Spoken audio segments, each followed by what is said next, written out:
আজকে আমরা গান করবো দুজন। খুব ভালো একজন শিল্পী, আমিও তাকে অনেক শ্রদ্ধা করি। দাদা ভাইকে অসংখ্য ধন্যবাদ। আমি প্রথমে আমার গান দিয়ে শুরু করবো, যদি আমার গানের ভাষা কোনো ভুল ত্রুটি হয়ে যায় সকলে ছোট বোন অথবা মেয়ে হিসাবে দেখবেন। ধন্যবাদ সকলকে। সবাই একমত তো? আমার পক্ষ আছেন তো? আছেন? যাক, আমার পক্ষ থাকলেই হবে, কারণ আমি কুষ্টিয়া থেকে এসেছি। ধন্যবাদ।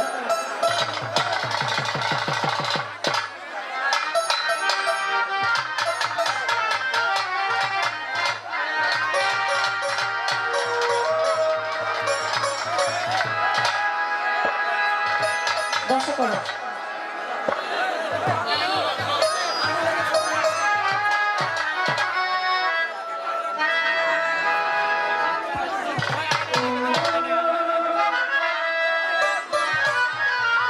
যেহেতু যেভাবে গান হচ্ছে, আমি দরবারেও গানটা খাওয়ানোর চেষ্টা করবো, উৎসাহ করবো।